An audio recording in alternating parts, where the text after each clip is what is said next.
So with that, I'd like to introduce Michele Cadamuro. And I have his bio off to the side here, which I'm going to sort of paraphrase because it's long and you're amazing, Michele, but we're going to see that. So he is an Italian designer and innovator. He is head of design and innovation for Electrolux Professional, bachelor's degree in industrial design, master's degree in product design at the Venice Institute of Architecture, which really sounds like a great place to study, parentheses.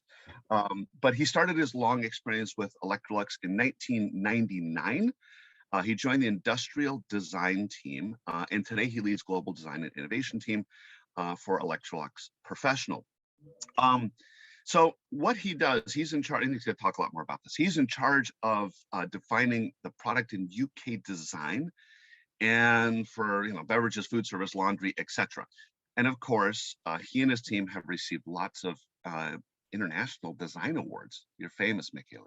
Anyways. And after today, you're going to be even more famous. But things like the Compasso d'Oro, the Red Dot, the Janus Award, the X Plus, Good Design, and on and on and on. So, Michele, welcome to World Chefs and this amazing group of people who are going to be taking what you're saying today and literally thinking about what does that mean for me in my part of the world. So, welcome. And I'm going to just begin by asking you, if you could just give us a little snapshot of your sort of how you got here. What brought you to working on things like sustainable ergonomic design for us in the kitchens? Yeah. Thank you, Chris, and thank you to all participants. It is a pleasure to be here with you and talk to you about sustainability and ergonomics. I don't have to repeat what Chris just said. I'm Michele Cadamuro, head of design and innovation in Electrolux Professional. I have more than 20 years experience in designing professional stuff, basically equipment for you. And let's say my whole experience is about designing product for the hospitality industry. Yeah, today, as you said, we talk about something slightly different. Sustainability is usually connected to reduce the water consumption, reduce energy, or reduce food waste, which is extremely important, as we all know. But what about people? So today we talk about sustainability in a different way. Sustainability, as the meaning of sustainability has shifted over the year. At the beginning was considered, let's say, as something capable to be easily maintained. And then the meaning of sustainability shift to something which is responding to the actual need, preserving what is the future need of the next generation. So connecting the present with the next generation. And then you can easily connect the sustainability with organization. So ergonomics is about sustainable organization, sustainable development. And let's say the reason is mainly for two things. The ergonomics, let's say, consider two goals. The first goal is the social one, so the human well-being. And the second goal is the economic goal, so the profitability. So if you put together the people and the performance, then you get the sustainable ergonomics.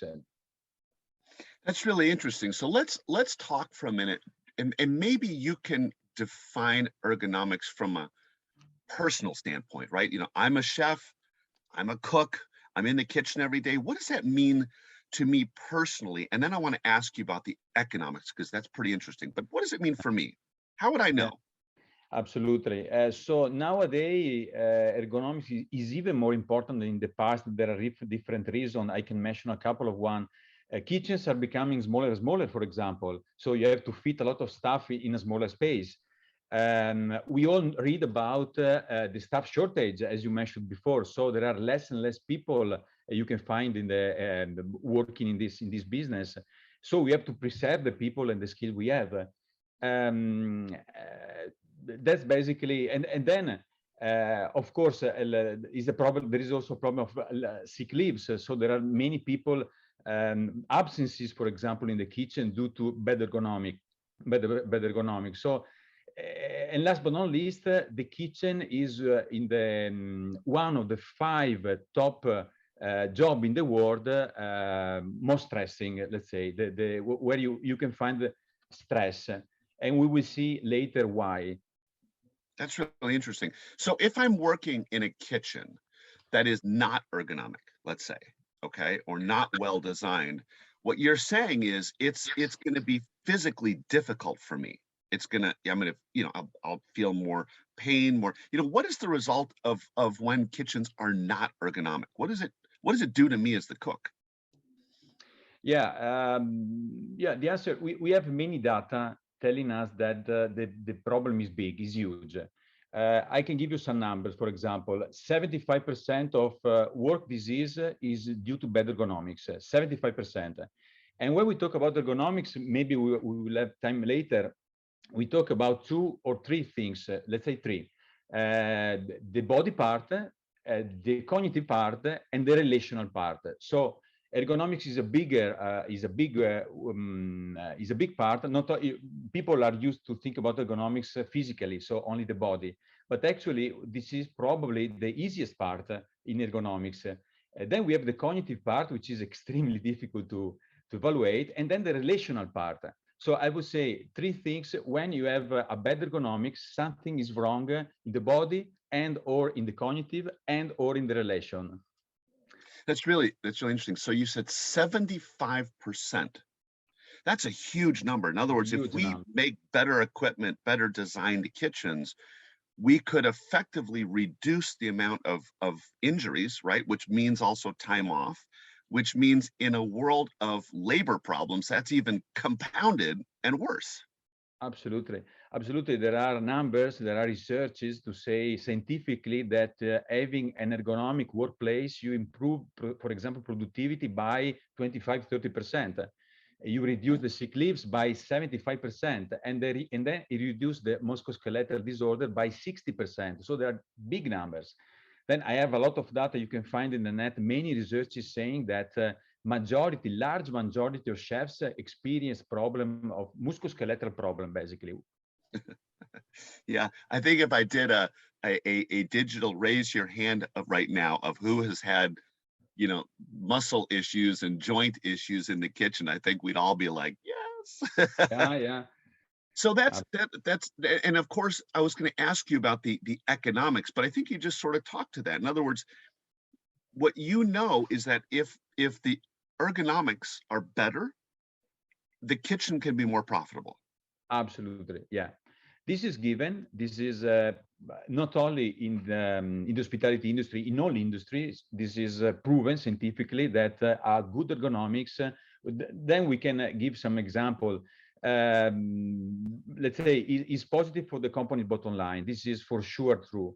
And maybe just let me explain what ergonomics is, because if you look at the word ergonomics, for example, ergos. Now I have also the right Wikipedia, but you can find many different description in the net. Anyway, is the work science, basically, is the way the ergonomics is a science. First of all, is the science to design the relation between the work and the workers. So it's a science designing a relation, which is even difficult to explain. It's not a science giving numbers, but it's trying to design a relation. And when I say relation, it's not only with the product.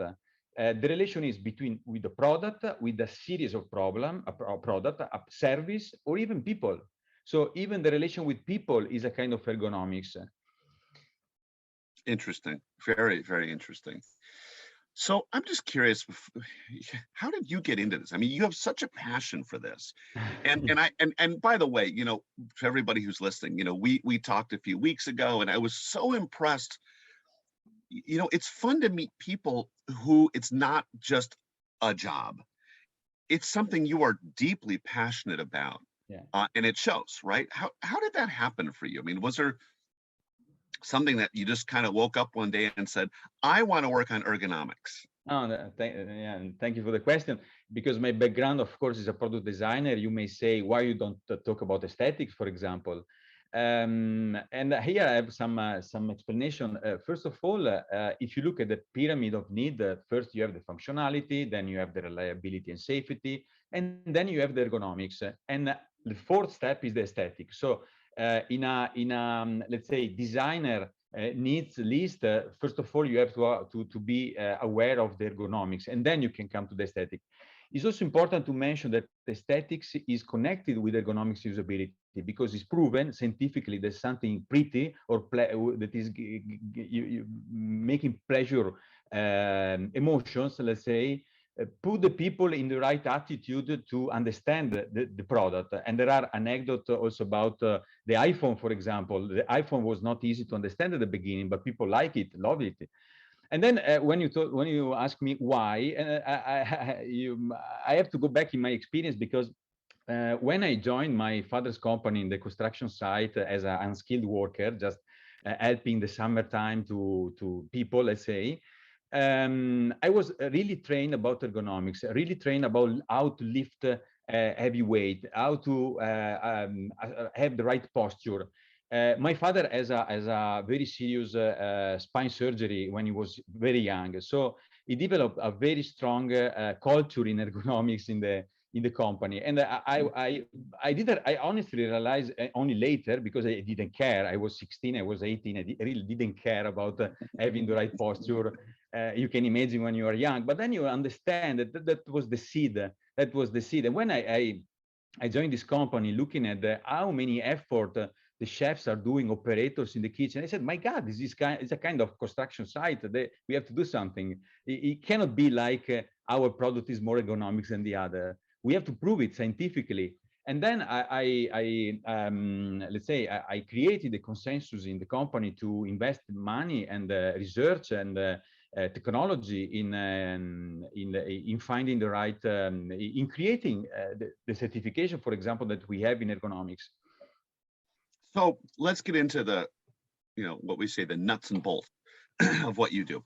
So if you're working, let's say, on a piece of equipment, let's say, how do you know that it's ergonomic? I mean, how do what is your proof? And how do you rate that?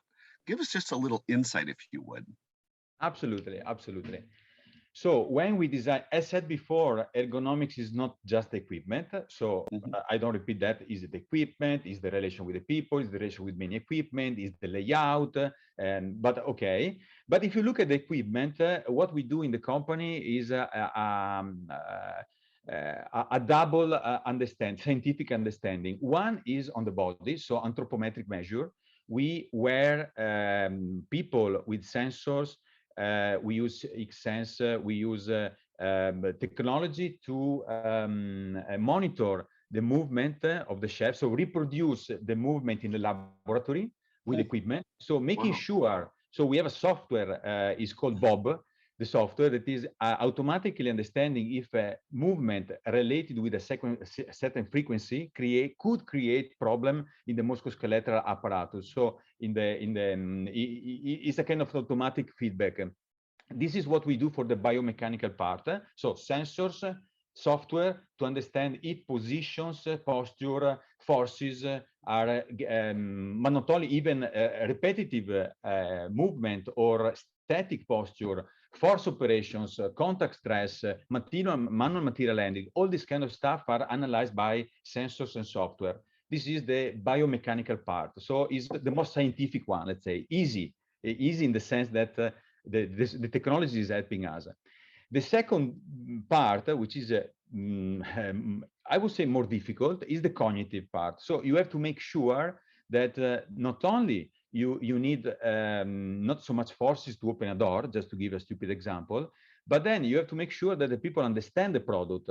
Understand the product today, products are even more complex than in the past. You have big screen, you have touch screen, you have multi-pages.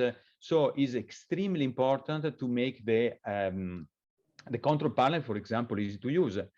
This is what the chefs is saying. When we interview chefs, they say basically two things. We want a product with a strong performance and easy of use. They don't need anything else. So to prove that the products are easy to use, we basically measure three things: the effectiveness, the efficiency, and the satisfaction. So when people are satisfied, first of all, they have to accomplish a task. They have to accomplish the task in the right time. So they have to be efficient. And then they have to be satisfied. It's not enough that they accomplish and they do it in a short time. They have to be satisfied. So when you When you cover the three criteria, then you are, let's say, you are sure that the usability is covered. So to make it shorter, biomechanical part, sensors, avatar, software, and then the cognitive part, effectiveness, efficiency, satisfaction. Putting together the two, we, of course, is a loop, is a reloop and iterative activity to change things, because you cannot do the first time right. So you interview people, you put new people in the laboratory. So it's a long process, requires time, but then you get payback for sure. All right, that is pretty amazing because there's probably nobody on this webcast right now who goes home at night and says, wow, I wish my kitchen could be a little bit more ergonomic. And it's nice to know that there are people like yourself who are, you know, spending your days and your energy and your intellect on solving problems for us so that we don't have, you know, the issues that we've talked about. Because, you know, working in kitchens is hard. It's hard. And, you know, it was funny, we were talking before you all joined about, there was a photo up there of, you know, like 100 years ago, and you see all the chefs lined up. And you know that back then there was zero ergonomic design in the kitchen, and it was just brutal on their bodies. And to think about where we are today, that's quite an accomplishment. Now, let me ask you, because you brought up layout in kitchen and sort of some of those other factors, you know, like the environment in the kitchen. Tell me just, you know, if you could sort of maybe just expound on that a little bit, and how important is that?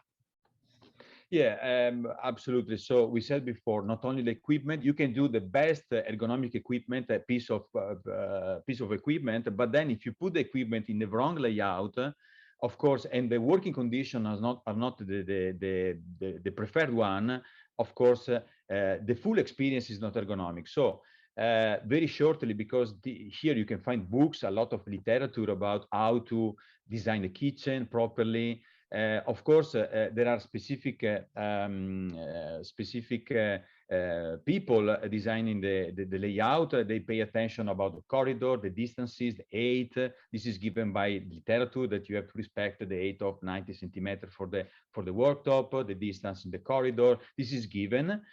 But then there are another level, putting, for example, the clean dish distance from the dirty one, for example, very easy things. The layout part, I would say, is easy because it's given in the manual, in the literature, but you have to pay attention of the context. So the cultural part, so the kitchen you design in Europe is not the kitchen you design in US or in Asia. And then you have to pay attention on where the kitchen is going, if it is going, for example, in a school, in a hotel, in a restaurant. So this is all of the things that people designing the layout knows. But the other part was the ambient, the situation. So there are many things you have to pay attention. The light, I care a lot about natural light, a good balance between natural light and artificial light. You don't need only natural light. Natural light is giving the happy hormone, the serotonin, you know. So the serotonin is important for making people reducing the stress. So you need a natural life. So please don't forget the natural life in a kitchen, but with a good combination with the artificial light. And then you have here a lot of literature, how many looks in the different places. For example, in the storage, you have less light than in the finishing part or in the cooking. So many different rules. And then, but not only light, then the quality of air, if there is pollution, the temperature, of course, we know that high temperature reduce the productivity. If you have a temperature higher than 25 degrees, for example, you reduce by 30–40% the productivity in a kitchen. But not only temperature, humidity, what else, vibration, noise. And when we talk about noise, is not only the sound, which is extremely important, you know, but even the visual noise. So making something clear, clean, and to put things in the right place, that reduce the visual noise. So this all are aspect that we have to take into account. let me say, is quite the easiest part, because the most complex part that maybe we don't have the time, I hope today, we talk about the stress. So the stress is the other part that is very difficult to control. Fascinating. All right. So I think the lesson for all of us here is, when we are making a kitchen, designing a kitchen, we need to think about all of those details. And it's really fascinating to hear, for instance, that statistic about, if it's above 25 degrees, we're going to reduce the productivity in the kitchen 30% or whatever. I mean, those are big numbers, because when people design kitchens, so often they're not thinking about the effect that some of these things have on the bottom line, on productivity, and ultimately on the satisfaction of our employees. We need employees now more than ever. So this is super. One last fast question, and then we're going to jump into questions from everybody else. I just have to ask you, the future. I mean, where do we go from here? Are we going to have, robots going around the kitchen? I mean, what does this look like in 10 years? No, this is amazing, because of course I'm an innovator. I would say I'm an innovator. I'm a designer, innovator, research in the field of ergonomics. So we always look at the future. We always look at the solution. My point is that we have the technology to do more than what we do. This is my self-critic.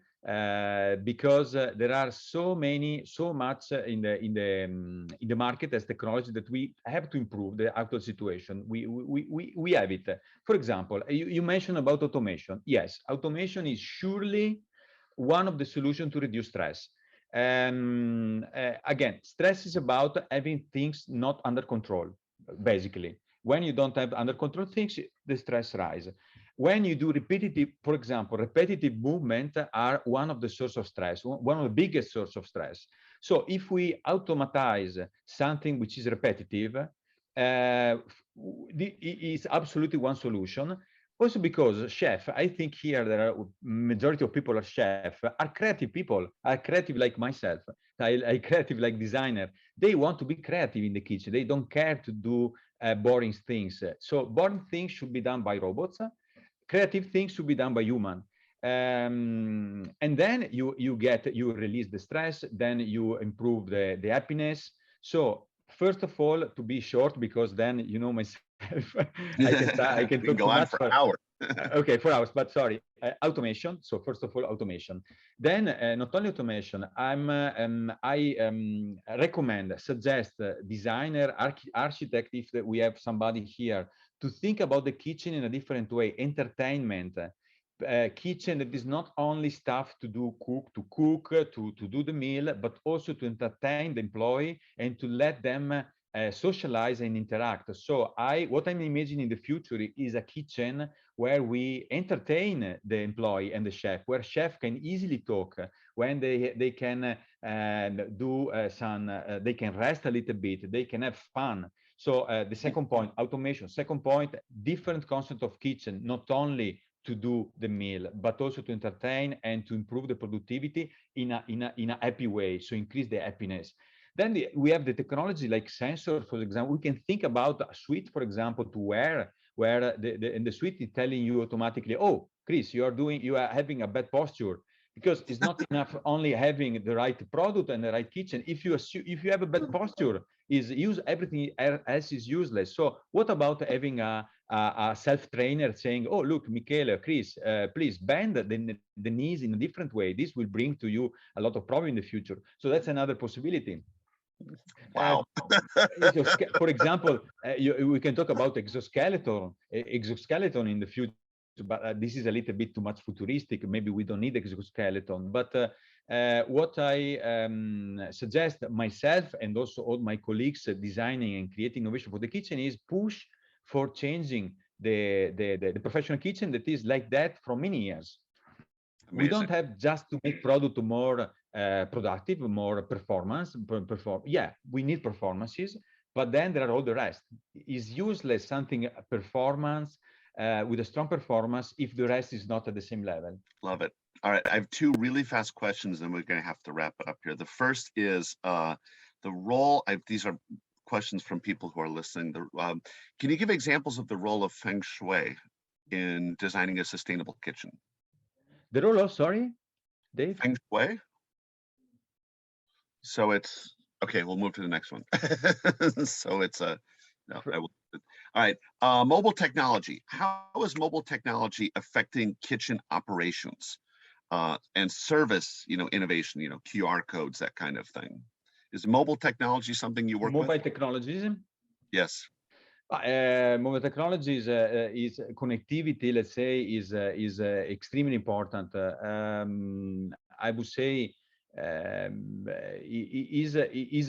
connectivity can really improve the ergonomics in the kitchen. Let's say, generally speaking, the sustainability. So connectivity will boost sustainability surely in the future. Because you are connected real time with everything, with the product, with the people, and the same we can say for the resources, for the human resources. So if you are connected, if you can connect, for example, with your staff from remotely, you can connect with your oven, you can connect with your equipment. That is reducing the stress, basically, because you have things under control. So the connectivity, the mobile technology is reducing the stress. So you have more time to do things, and you have more time to spend to creativity. All right, last question here. Where did it go? There it is. Okay, so I guess maybe just sort of talk a little bit more about, how is it possible that reducing stress, well, let me read the whole question. This ergonomic kitchen, can it apply to any design, of kitchens in the world? And how is it possible that can then reduce the stress of many of the chefs? Yeah. Very good question. I give you a number because I forgot before to say that 75% of chefs has experienced problem of stress. 75%. And the stress, there are many researches about the stress in the kitchen. But for sure, this is something that I care a lot, and I'm really keen to dig in a little bit more. Stress in the kitchen, 75%, and is probably underestimated. You know why? Because more or less 60% of chefs are not familiar, let's say, not so happy to talk about stress in the kitchen. So probably the number is underestimated. Basically, majority of chefs experience problem of stress. The question is why we can reduce the stress? The stress you can reduce from different point of view. First, the product. So selecting the right product that is easy to use and easy to understand. I give you a small detail. Even an icon, you may say an icon, my God, even a wrong icon in a control panel can create stress. You don't recognize, is an unconscious stressing point that is day by day, year by year, increasing the level of stress. Then you have other element that you can control for the stress. For example, the job rotation in the kitchen, the relation that you have with your employee, the relation you have with your manager. This is another kind of stressing situation. So there are parts related to the product that we can take under control. Basically, we can make something easy to use the best that we can. Then you have the stress related to the relation with your staff. Then, of course, there is a part that is not under control, is related to the personal situation, the personal life, the personal condition, the body condition, the weight, the job you have in the staff. Many things that are less under control, others that are for sure under control. But believe me, the stress, if you can control the stress, you can increase the productivity. And we'll have happier workers. All right, very last question, I promise. This is the last one, but it's a really good question. Because you mentioned fun, okay, in the kitchen. What are some of the fun aspects in new kitchen design? By interview, because I'm always referring to interview. Sometimes it's also my personal opinion, but I read many interviews. I do many interviews every day. So I know what the chef thinks. I also know that they have many different different opinion, because chefs are really creative, strong, with a strong character, strong willingness. So now I forgot the question, sorry. No, I mean, just maybe give an example of when you are designing a kitchen, right? And you're thinking about that. And you mentioned earlier about making it fun, Yeah, entertaining. sorry, Give me, fun. what does that look Yeah, like?